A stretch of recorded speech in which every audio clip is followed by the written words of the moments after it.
What up, people? It's your boy Master Chudy out here with another comic review. So here we got Red Hood and the Outlaws, issue number 15. We're still on the Bizarro Reborn arc, and I gotta say that the cover, once again, is doing the whole comic book feels. Right now we got Batwoman facing off against Red Hood right here. We've got Azrael and Artemis. We got Batwing coming in. We got Bizarro and Clayface. So this still continues the whole comic-y thing right here, where there's dialogue. Like, don't you people have detectiving to do? Typical Jason right there. So I'm very hyped. I always love me a good Red Hood story. So we get into the beginning immediately, and then we see some um, intro by Bizarro first saying it's called the Belfry, located above the high streets of Gotham City, headquarters of Batman's hand-picked allies. And so we see that Batwing is talking to Batwoman, saying that there could be a problem. And we got Clayface here reciting some notes right here because he is an actor, after all. And then we see the right here the title, Nights. Interesting. Then we have a small intro which hasn't been before, like a former Robin risen from the grave, a would-be Wonder Woman fallen from grace, and a fractured replica of the Man of Steel. Together they are Red Hood and the Outlaws. So we've got, of course, Scott Blobdale, who's been doing a good job on this series. Dexter Soy is back, who didn't do the art of the last issue, and many people missed it, so it's good to have him back. Veronica Gandini is on colors, Taylor Esposito the letters, Mike McCone and Romulo Fajardo Jr. did the cover, and then Guela March did the variant cover, but I think that this cover is better than the variant. I've seen it. Robin Levin is the editor, and Chris Conroy is the senior editor. So these two have been making sure Scott brings up the heat, which is good. So we got the rest of the detective squad from the Detective Comics. We got Clayface, Orphan, Batwing, Batwoman, and Azrael. And Clayface, you got Clayface. Hey, aren't you gonna do my lines, Orphan? Read your lines with me. And she's like, nah. But Batwing notices, like, there hasn't been much crime there has been zero crime, in fact, for 3 days, for 3 nights in a row. No robberies, assaults, or murders, not so much as a kitten caught in a tree. And Batwoman is like, yeah, so what's the problem? Like, you say it like it's a bad thing. But Azrael's like, certainly not normal for the crime capital of the world, so this is not normal for Gotham. And they find out that there's like a huge fortress over Gotham City right now. It's like, and like an invisible building, so they're all like confused, and we have to assume it's related to. We see that what's happening to your hologram, and then of course we see this message right here that's been formulated by Bizarro, of course, like saying that if you are reading these words, you're probably a costume crime fighter or a vigilante. Please be advised your services are no longer required in Gotham City at this time. Yours, the Outlaws. And then Clayface is like, "Who the hell are the Outlaws?" And then Batwoman is like, "Until today, I would have said they were estranged friends of the family, Red Hood and a changing roster of gray hats, and now someone has a buttload of explaining to do." And then Israel's like, "This doesn't feel like someone's leaving breadcrumbs to you." It's like, absolutely, your point. So we see Batman's not around, and neither is Tim Drake at the moment. So it looks like either Batwing or Batwoman is the leader, but they're like, oh, somebody's going in our turf. So meanwhile, we have Faye Gunn, who was Jason Todd's, I guess, Overwatcher when he was Guardian when he was a child. So we see that we're at her home for the criminally infirmed. So Bizarro is still talking about how Faye Gunn has recently isolated herself. That might be a problem for Jason, which means ultimately for me. So there's this letter that she kept from Jason, and so she decided to see what it says. Like, she never opened it either, but she kept it from Jason. So there, now let us see. So she's like, dear Jason, miss her more than only hope at redemption. Oh my, forever dead. So I regret that she didn't listen to me. So something coming down the line could happen with Jason and learning something about his actual biological father. So meanwhile, you can see our former home from our current one high above Crime Alley. So meanwhile, we have Artemis looking very fine. So we just see Jason trying to tell a joke, It's like, so I said, Batman who? It's like, It's like, then I kissed Catwoman right on the lips. And then we flew away on a magic unicorn with dyslexia. Okay. And then Jason's like, are you even listening to me? And it's like, no more than usual, Jason. What did I miss? Like, once again, nobody really knows the dynamic, but I figure these two are pretty much married at this point. But, that's just me. But anyways, she's like, she's still concerned about Bizarro. And Jason's like, you saw him with that guard in Arkham. Like, his brain might be bigger, but but he's still all heart. It's like, that's true. Perhaps you're right. But he's been in the lab too long. And Bizarro's thinking to himself, saying, like, yeah, she has a right to be concerned, even if she doesn't understand why. So we see Bizarro looking at a hologram of the human mind. He's like, so fragile the human mind, a countless number of electromagnetic impulses, controlling everything from complex motor skills to things as ephemeral as hopes and dreams. Billions of people use their brains for everything from random acts of kindness to manner of violent crimes against their fellow man. If only there was a way to study the cerebral, the cerebellum, cerebral, and then he's like, oh, then he realizes that he's reverting back. He's like, no, not me, I will not go back there. So he doesn't want to be the old Bizarro. He likes his intelligence, but he feels himself reverting. And then he says to himself that Lex didn't fix me. He adjusted me. He hurled my brain from one of the spectrum to the other. So it's not like he permanently made him smarter. He just shifted his brain, like, we're going to push your brain here, but it eventually might come back to its original settings. So he's trying to fight it. It's like, but for how long? How long? And Bizarro, poor Bizarro, he wants to do everything that he wants to do before he goes back.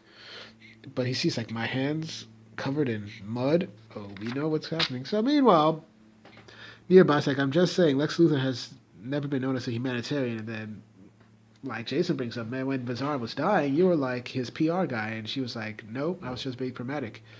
We had zero options. Like, did you have gift horses and Bannermagul? So it's like, I guess he's referring to the Trojan horse. Like, what is a gift? It's like, something's wrong. Why do you say that? Because Bizarro said he'd be here in the lab? It's like more like a signs of a struggle. Is that blood? And then Jason's like, oh no.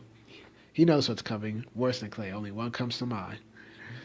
So meanwhile, Bizarro's like, yeah, he noticed that. He's pretty sure that Jason and Artemis would have noticed his disappearance already. And, you see that Bizarro's like, I'm impressed to think that you could adapt a device meant to contain Clayface, so it might restrain me, for the moment.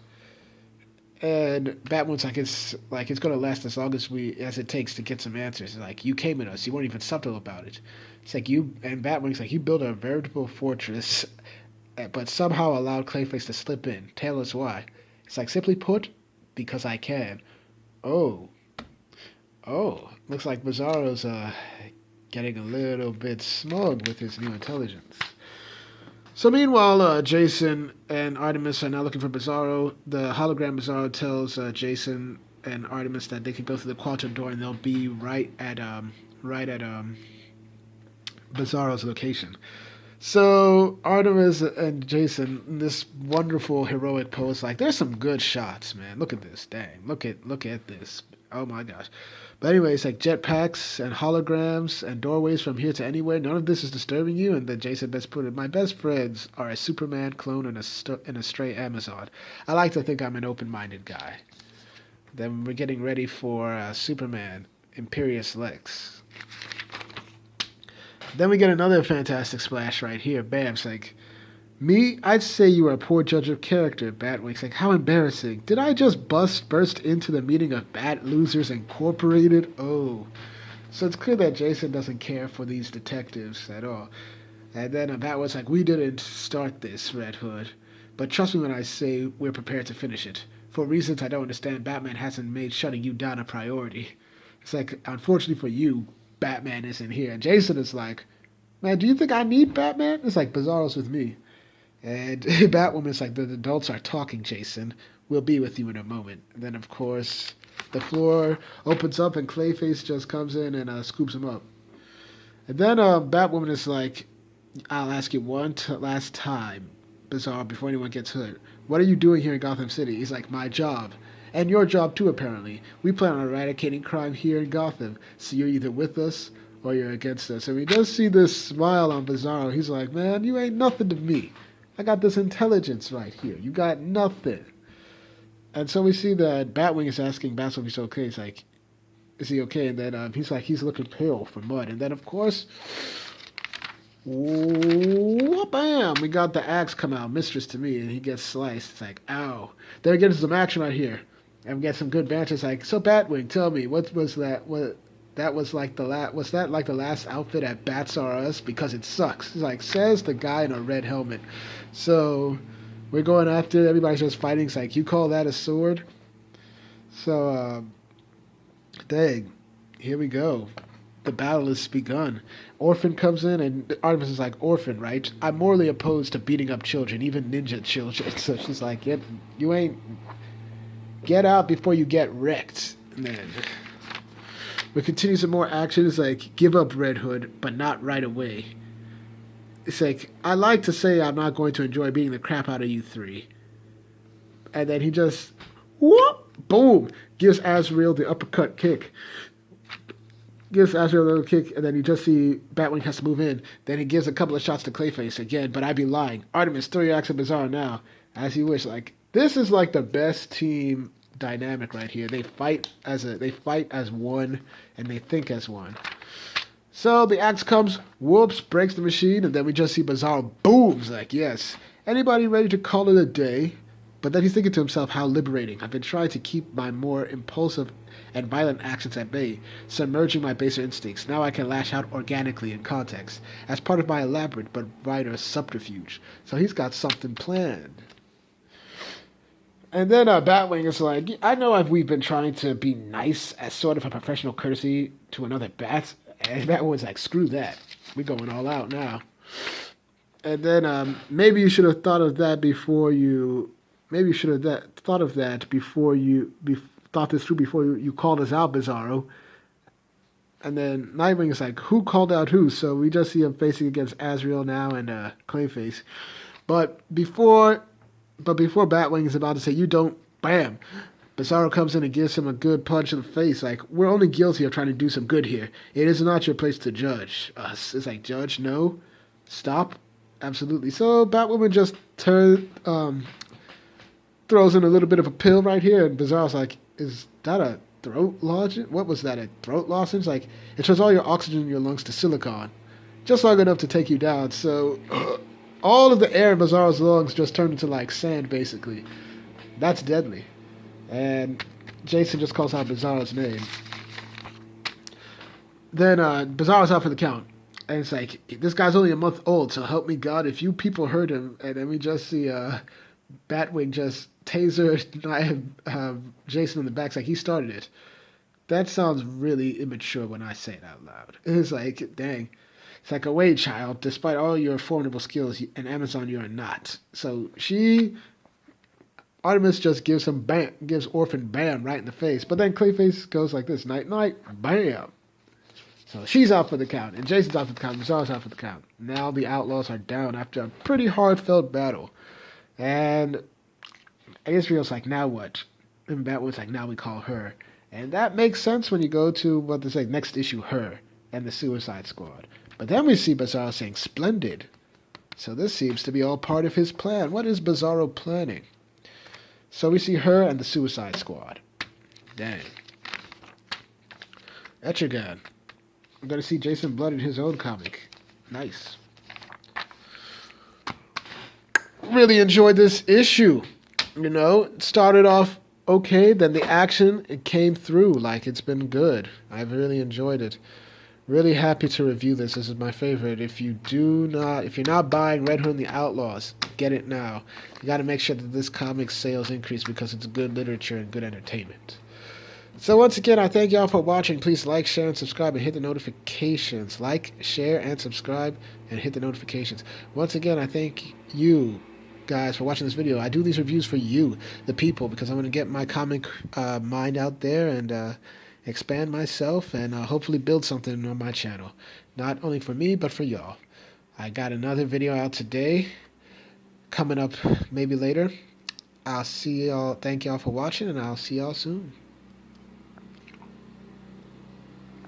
Come on, dang. Oh, dang, why is it taking so long for me though?